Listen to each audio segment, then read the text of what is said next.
Now you may ask, how are we going to pay for this? And that's a really good question. They want to tear down these buildings, then spend millions upon millions, probably about $40 million, and then build another facility.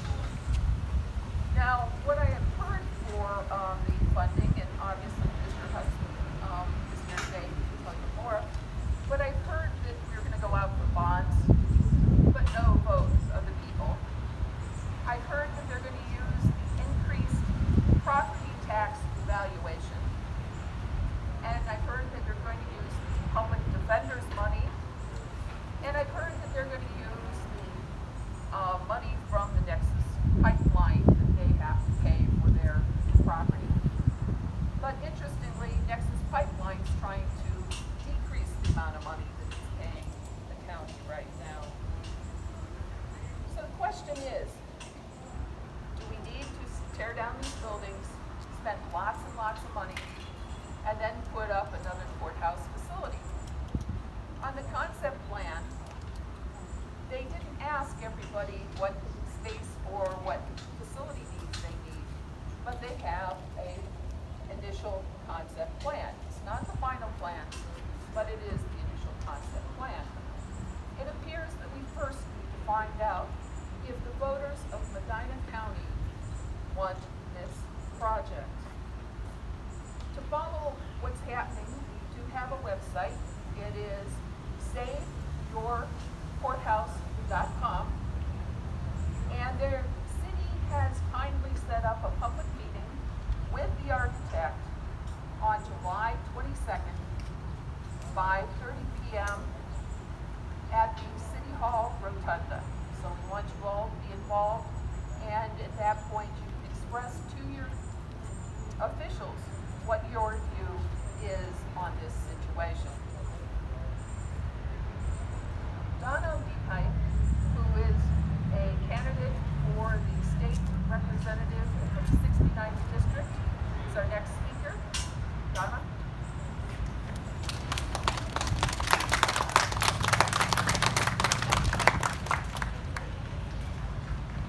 Good afternoon. Our elected officials want us to spend about $38 million on a new courthouse without us asking them or without them giving us a vote. They have not made the case on why we need a new courthouse. I want to see, what's the cost of tearing this down versus doing the rehab. They have not made that case. They've not given us that information. They've not been very transparent at this time either. Now there is an informational meeting on July 22nd.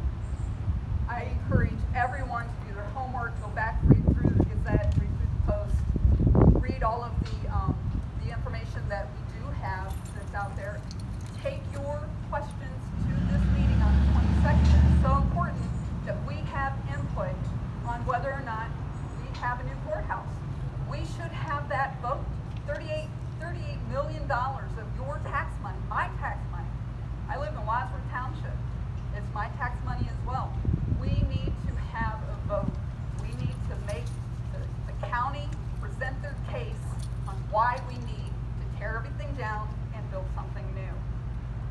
And how's it going to be paid? It's our tax money. We need to ask those questions. How is this going to be paid? Is it the assessment fees? I don't know. Is it legal? I've kind of heard maybe not so much. We need to ask our elected officials and hold them accountable for this courthouse and make sure they give us a vote. Thank you very much. Okay. I understand from reading the paper that Commissioner Hudson would like to speak. Bill, you want to come up and tell us what you would like to say? Thank you. Thank you for having me today. About a year and a half ago, we put together a facilities committee to take a look at all of the county facilities, including the professional building, all of the lease facilities that the county has, the administration building, and the courthouse. Through that process, we determined that the courthouse was the biggest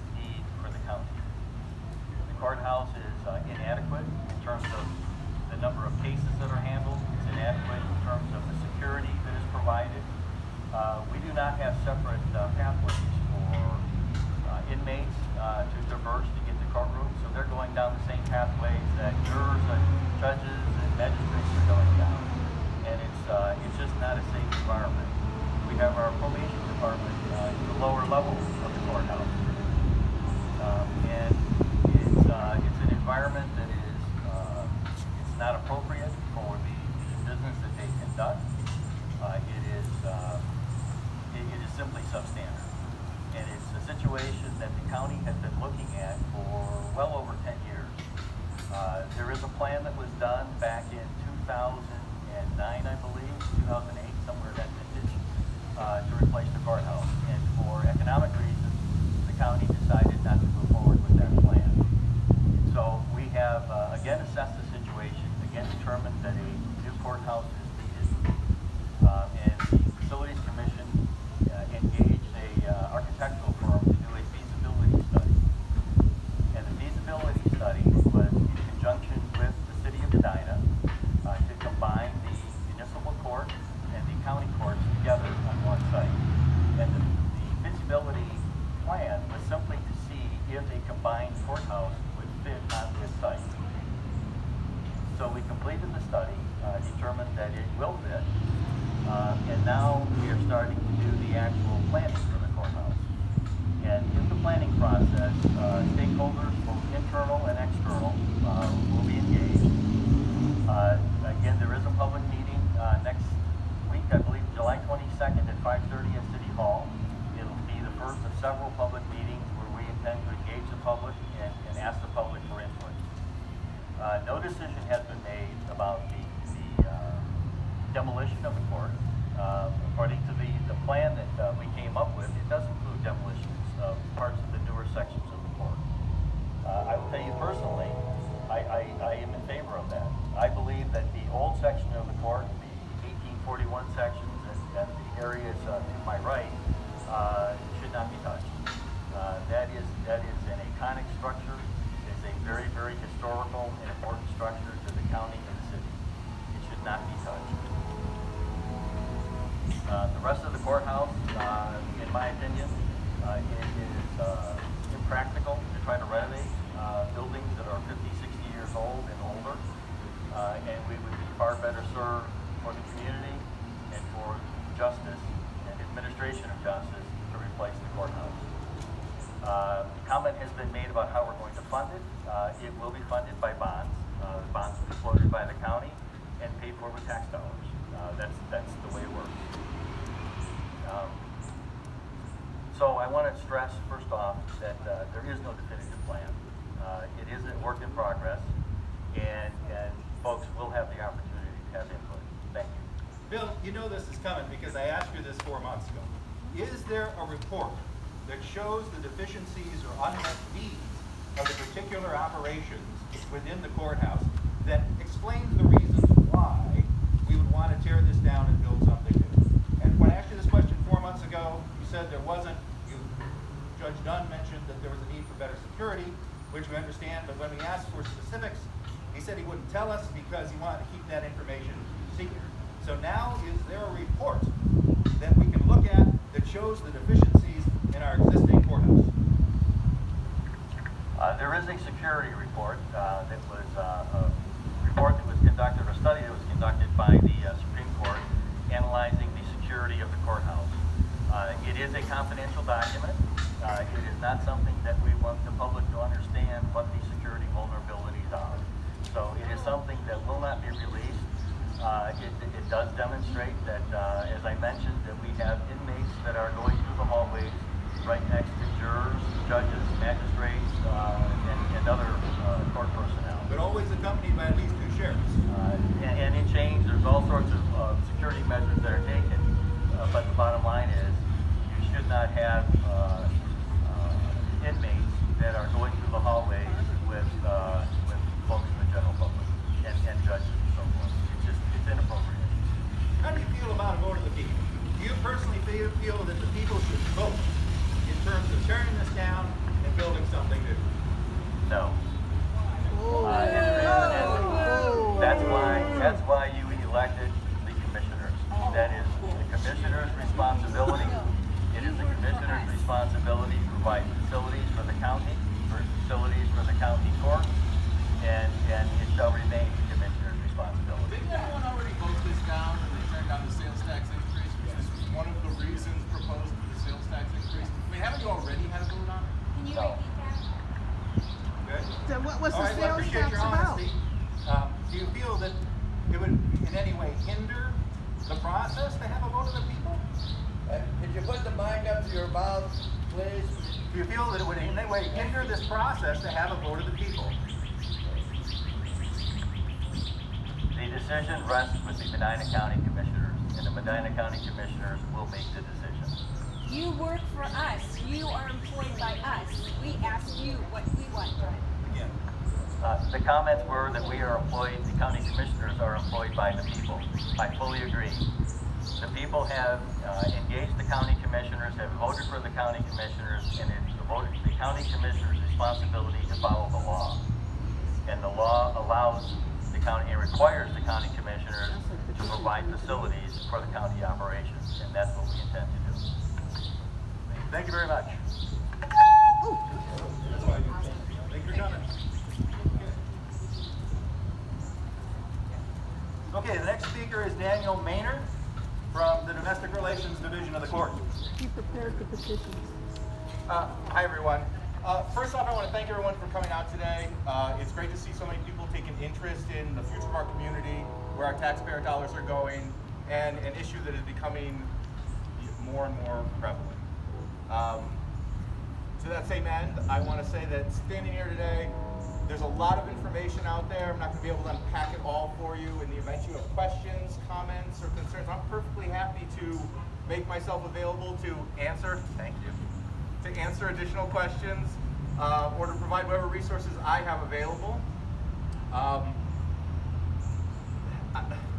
So, there is a security plan, and I will say one of the things that is discussed in the security plan that I have read includes issues about the number of deputies. We haven't increased the number of deputies. So I hear security is an issue for a new courthouse, but what hasn't happened is what could easily be done to immediately address that concern, and that is add deputies. And when I don't see something like that happen, I've got to think that it's an after-the-fact justification for something else, that that's not really what's going on. So the problem here, as I see it, is twofold. One, do we need a new courthouse? And two, if we need one, how do we accomplish that issue? How do we deal with that problem? The fact that this hasn't been a transparent process is the issue here. So we've never had a public discussion about whether we need a new courthouse, and we've never had a public discussion about what we do. That's good. About what we do to resolve that problem if we need one. Okay? So from the domestic relations court perspective, we could always use more space. We need it, but we make do with the space we have. What has been presented to us is a $40 million project, which, by the way, that doesn't include relocation costs. Everyone knows it doesn't include unexpected overruns, etc. It's my understanding that those overruns would be limited by a construction at-risk manager, and I understand that. But the relocation costs alone, no one's discussing that. So the fact is, what we've been presented with is a $40 million project that puts us in the exact, at least for our division, the exact same position we are in now. And that is, we have to make do with the space that's available. It's not geared so that we can expand services. It's not geared so that we can provide more or better services to the community. And we weren't contacted beforehand. So I've heard a lot of things about a feasibility study. I've seen a concept drawing. I've never seen a feasibility study. I've never seen traffic counts for the square. I've never seen people counts coming in and out of the buildings. I've never seen growth estimates based on the population in terms of caseload. All of which, by the way, ignores the fact that overall caseloads in the state and in this county are going down. So while I would like a nicer space and we can always use more space, the fact is, now's just not the time to do it. We're putting a social services levy on the ballot this year to pay for the services that would reduce the case counts that we need this building for. It doesn't make sense to spend $40 million when we don't know how to pay for the drug treatment or the educational services available to reduce the need for the building in the first place. So, like I said, for the most part, I just want to come up here and let you know that there are people in this building that are more than welcome to be completely unbiased resources of information. You're more than willing to contact me at the Domestic Relations Court or Google me, contact me however you'd like. I'll give you whatever you need if I have access to it. So again, thank you everyone. Mr. Agent. My question to you is, I don't know how many employees does the domestic relations folks have compared to each of the other judge? I don't really know that. How many employees work in the domestic relations part of the area? Thank you. So, Mr. Reese is asking how many employees we have.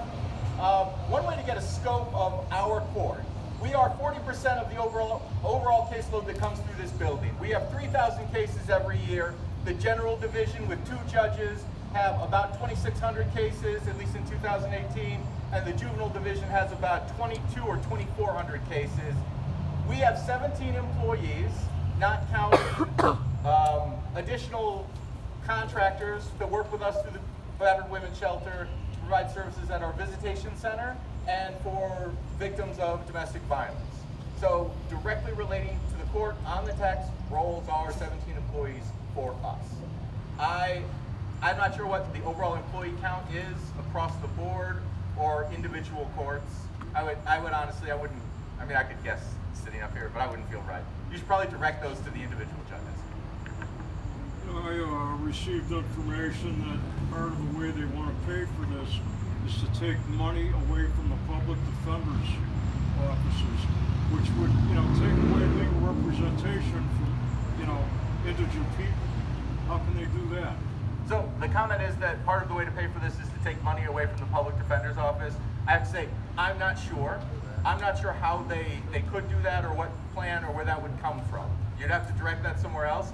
I can tell you that we've already taken money out of the clerk's title fund, upwards of $1 million, and thus far we've only spent $600,000. So I don't know why we knew that we needed $1 million out of the clerk's fund, but they've already removed that money. And this is money that the clerk of courts, through the auto title division, had saved up over time in a fund specifically attributable to his office.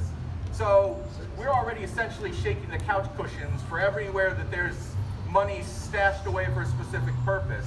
And this is all in the context of spending additional money on other upgrades to computer systems, etc., which not only cost money, but add additional technical issues with moving courts, moving buildings, and transitioning to a case management system or a case docketing system, which is brand new, and we won't even know if it'll be operational. I mean, the fact is, the plan is just out of step. Everyone needs to take a step back, and I agree. I think the thing to do is to actually ask the voters whether or not they think that building a new courthouse is an appropriate investment of tax dollars. Thank you. The next speaker will be Buell Lambs, councilman from the city of Medina. Oh, great. Okay. All right, thanks. Listen, I love the rally, and let me tell you first off why I love this rally most of all. Because many good things and some of the best things that ever occur, they come from the ground up. They come from small groups of people who ask questions and want answers and may not be satisfied with the project or the answers that they get.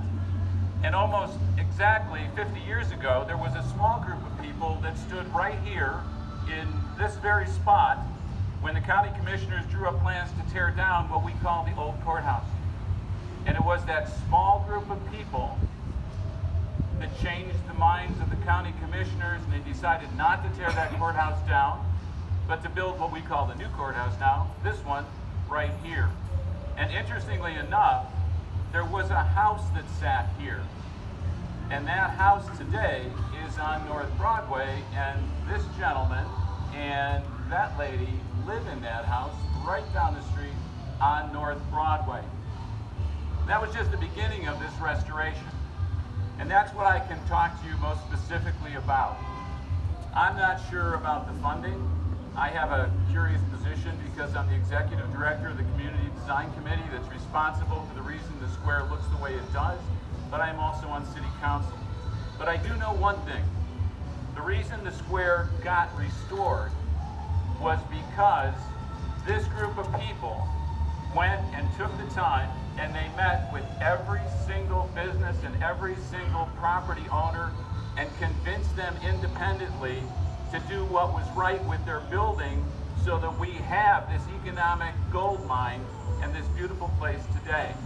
They took the time and they were thoughtful about what they were doing. I'm not sure how the funding is. For the city, I know we have a position. We have worked with Commissioner Hudson. We have a member, John Coyne, is on the planning committee. We have come to no agreement, and I don't know whether I would end up voting yes or no, because I don't really have enough information to tell you if I could vote yes or no on this plan. But I can tell you one thing. I have a no on demolition. I would vote no on demolition, because this isn't simply the demolition of a building, it's the erasure of history. When you take something down, it's gone forever. This building that we didn't like, the new courthouse, the commissioners thought the square was colonial, so they designed this baby. Well, the square is not colonial, but for over 50 years now, this building has sat here, and hundreds of people have come here to get their pictures taken. Veterans have been honored here, Bibles have been read here, and if you stand over there by the gazebo and look this way, it is a beautiful view. It's a beautiful view because it's set back, not because its architecture's out of place, but because of the way it sits back from the original courthouse. And then it's framed over here by this glorious building that is the last standing house on the square. The last standing house on the square. Over 50 years, the city worked to put safeguards in place. Safeguards so that we could cooperate with folks, make sure they didn't do something in the restoration that was detrimental to their neighbors or detrimental to the economy that we're all thriving in. We also put safeguards in place so things couldn't happen that were, well, like tearing these buildings down when they could be either restored or partially taken down and partially replaced. Many of you, I'm sure, have traveled to other places, to other countries, and you've seen what has happened to older buildings. The reason we go some places is simply to see them. I've been to almost 50 countries on 5 continents, and I've seen many buildings under construction that are simply a face of a 300-400-year-old, 200-year-old building, nothing behind it because they've kept the face. I don't want to tell judges what to do about how to design their courtrooms. I'm interested in the cost, what it's going to cost the city, what it's going to cost us as taxpayers in Medina County, and I'm ultimately interested in maintaining the character that we've worked so hard to develop in this community over the past 50 years. I want people to be able to come back here and stand someplace that maybe they stood when they were 12 years old, or they stood here and read a Bible, or they were honored as a member of the Navy or the Army or the Marines. That's what we want to do in this community. That's what we've worked so hard to do. And we are pragmatic. We're willing to work. We're willing to negotiate because we want the goal. We want to reach the goal that's the best for everybody involved. But there has to be transparency, and there has to be openness, and there has to be a commitment to caring for these buildings. The setback, the elevation, all of those things matter. And so far, none of the important partners in the community that have been involved in preservation or restoration, not the Historic Preservation Board, not the Archive Commission, not the Community Design Committee that is responsible for all this, have been involved. Now, wouldn't it have been a cool thing if when this started, it was an open arms thing? Everybody on board. Let's see what we can do to get this done. Let's do it together. Let's do it openly. And let's not leave anybody out. Let's get all the judges in. Let's get in everybody that has a stake and everybody at the city and see what we can do, that we can do best again. Because that's what we've always done here. And that's my hope, what comes out of here. And I don't know where I'll be with the funding, and I'm not sure where City Council will go, but I can tell you one thing. I know exactly where I will be when it comes to demolition. Demolition is a no. Demolition is a no. It's an honor to be here with you today. Thank you very much. Appreciate it. Thank you, Bill. I think everybody coming, what we'd like to do is to have a picture of everybody on the steps so that we have it. It's great you came. July 22nd, 5:30 at City Hall is when you actually get to ask questions of the architects. It'd be great to see you there. And watch the developments on www.saveyourcourthouse.com. Thank you very much, everybody.